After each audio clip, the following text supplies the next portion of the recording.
Bonjour à toutes et à tous et bienvenue à cette nouvelle petite session d'études tirée du livre Comprendre les Écritures, clé pour interpréter la Bible avec fidélité et profondeur. Je suis heureux de vous retrouver aujourd'hui pour aborder un aspect essentiel, parfois négligé, de l'interprétation biblique, sa dimension spirituelle. Lire la Bible, ce n'est pas un simple exercice intellectuel, c'est une rencontre. Et sans le Saint-Esprit, cette rencontre reste froide, stérile et incomplète. Une lecture morte ou une lecture vivante.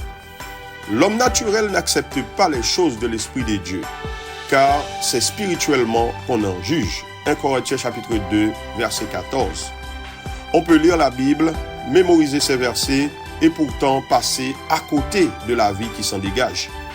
Lire sans l'esprit, c'est comme lire une partition sans jamais entendre la musique. On voit les notes, mais on ne perçoit pas la mélodie divine. La vraie compréhension des Écritures demande plus qu'un savoir. Elle exige une relation avec Dieu. Voyons maintenant le rôle essentiel du Saint-Esprit. Jésus l'a dit, « L'Esprit vous enseignera toutes choses. » Jean chapitre 14, verset 26. L'Esprit Saint agit comme illuminateur. Il éclaire notre intelligence. Éphésiens 1, verset 17 à 18. L'Esprit Saint agit comme guide. Il nous conduit dans toute la vérité. Jean 16, verset 13. Il agit comme convicteur. Il applique la parole à notre cœur. Jean chapitre 16, verset 8. L'Esprit ne remplace pas notre réflexion, mais il l'élève. Il ne court-circuite pas notre intelligence, il la sanctifie. Voyons maintenant l'attitude du lecteur spirituel. Pour une lecture véritablement spirituelle, voici les attitudes à cultiver. Humilité, Jacques 1er, verset 21. Je reconnais que je ne sais pas tout. Foi, Hébreux 11, verset 6. Je crois que Dieu veut encore me parler aujourd'hui. Obéissance, Jean 14, verset 23. Je suis prêt à appliquer ce que je découvre. Prière, Psaume 119, verset 18. J'invite Dieu à m'enseigner. Communion, Actes chapitre 17, verset 11. Je lis la parole dans l'Église avec d'autres croyants. La lecture de la Bible n'est pas qu'un exercice individuel. Elle est communautaire, ecclésiale et guidée par l'Esprit. Voyons maintenant les pièges à éviter. Deux extrêmes menacent l'interprétation. L'intellectualisme stérile. On analyse, on décortique, mais on ne croit pas. Comme les pharisiens qui connaissaient l'Écriture, mais ont rejeté Jésus. Jean chapitre 5, verset 39 à 40. Le subjectivisme flou.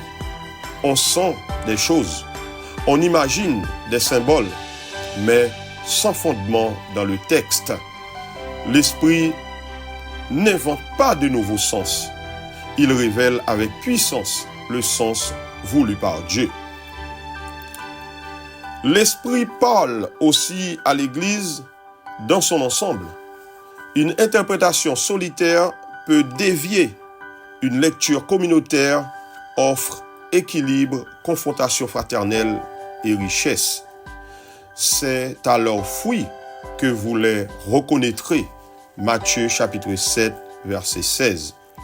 Une interprétation spirituelle produit de l'humilité, pas de l'orgueil doctrinal, de la transformation, pas juste de la connaissance, de l'amour, pas de la division.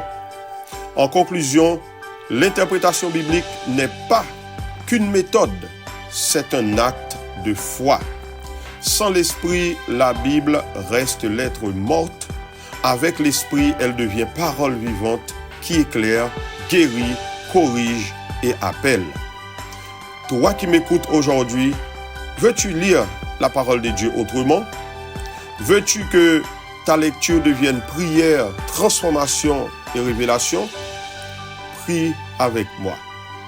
Seigneur, ouvre mes yeux, éclaire mon cœur, rends-moi sensible à ta voix, que ton esprit me guide dans toute la vérité. Amen. Merci d'avoir suivi cette petite session sur la dimension spirituelle de l'interprétation. Si tu veux approfondir ces enseignements, procure-toi le livre « Comprendre les Écritures ». Abonne-toi, partage cette vidéo et active la cloche pour ne pas manquer les prochains épisodes. À très bientôt et que la parole vivante vous transforme jour après jour.